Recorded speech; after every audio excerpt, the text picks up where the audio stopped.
एक बार की बात है। बहादुरपुर गांव में एक बहुत गरीब पंडित रहता था। वह गांव के बच्चों को पढ़ाकर किसी तरह अपना जीवन यापन करता था, लेकिन उसके पास एक अद्भुत ज्ञान था, वेद मंत्रों का ऐसा ज्ञान जिससे आकाश से हीरे मोती और सोना चांदी की वर्षा हो सकती थी।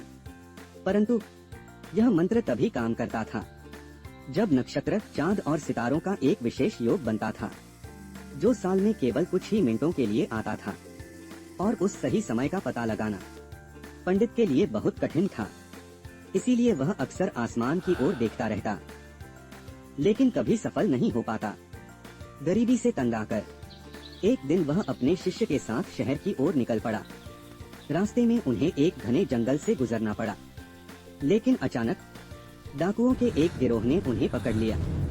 तो डाकुओं के सरदार ने कहा, जो कुछ है पंडित तुम्हारे पास सब निकालो, नहीं तो जान से हाथ धो बैठोगे। ये बात सुनकर पंडित और शिष्य घबरा जाते हैं। तभी डाकू पंडित को एक पेड़ में रस्सी से बांध देता है। तब डाकुओं का सरदार बोलता है, जा 1000 रुपए लेकर आ, तभी तेरे गुरुजी को छोड़ूंगा। नहीं, गुरुजी को कुछ मत करना। जाते समय शिष्य ने गुरुजी के पास जाकर उनके कानों में धीरे से कहा, गुरुजी, मंत्र के बारे में किसी को मत बताइए, मैं पैसे लेकर जल्दी वापस आऊंगा। थोड़ी देर बाद रात हो गई और ठंडी हवा चलने लगी। डाकू आग जलाकर चारों तरफ बैठ गए। तभी अचानक पंडित ने आसमान की ओर देखकर महसूस किया कि वही खास समय आ गया है और डाकुओं और उनके सरदार से कहा, सुनो डाकू के सरदार, अगर मैं हीरे मोती की बारिश करवा दूं तो क्या तुम मुझे छोड़ दोगे?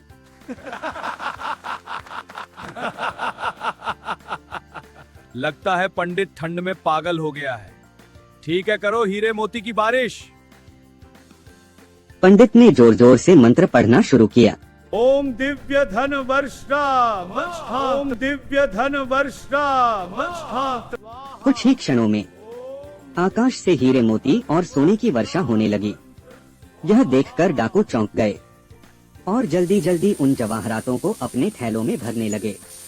तभी अचानक एक दूसरा डाकुओं का गिरोह वहां आ पहुंचा और उसका सरदार तलवार निकालकर बोला, ये सब हमारे हवाले कर दो, वरना तुम सबको मार डालूंगा। यह सब सुनते ही पहले डाकू का सरदार घबरा उठा।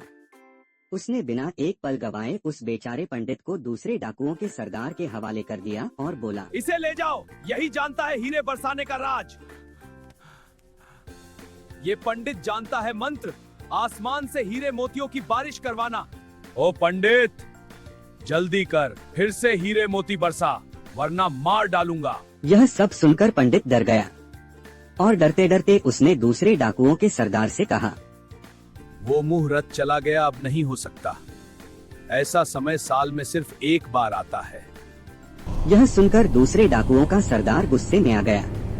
उसने गुस्से में आकर चाकू से उस बेचारे पंडित पर वार कर दिया और देखते ही देखते उसने पंडित को मार डाला। इसके बाद दूसरे डाकुओं के सरदार ने पहले डाकुओं के सरदार से गुस्से में कहा, अब सारे हीरे हमें दे दो, वरना लड़ाई होगी। जो जीता हीरे उसी के। इसके बाद दोनों गिरोहों में भयंकर लड़ाई छिड़ गई। चारों तरफ तलवारों की टकराहट और चीख पुकार गूंजने लगी। जमीन लाल हो गई और अंत में एक एक करके सभी डाकू मारे गए। सिर्फ दोनों सरदार ही जिंदा बचे। दोनों हांफते हुए, थके हुए से एक दूसरे को घूर रहे थे। तभी एक सरदार ने दूसरे से कहा, हमारे सारे आदमी मारे गए, चलो हम दोनों आपस में हीरे मोती बांट लेते हैं। ये दोनों हीरे मोती बांटने लगे। तभी एक सरदार के मन में लालच जाग उठा। उसने चुपके से सारे हीरे मोती हड़पने की चाल चलने की तरकीब बनाई और फिर दूसरे सरदार से बोला, अब बहुत भूख लग रही है, तुम जाकर खाना ले आओगे। ठीक है, जाता हूँ मैं।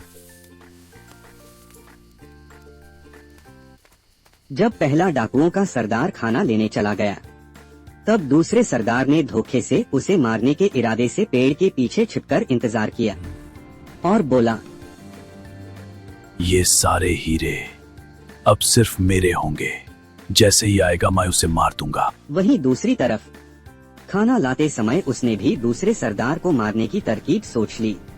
अब ये सारा धन मेरा होगा। मैं ये जहर वाला खाना उसे खिलाऊंगा। जैसे ही वह खाना लेकर पहुंचा, पीछे से दूसरे सरदार ने तलवार उसकी पीठ में घोंप दी और बोला, अब सारा हीरा मोती मेरा हुआ, अब सब मर गए, चलो अब खाना खा के निकल जाएंगे।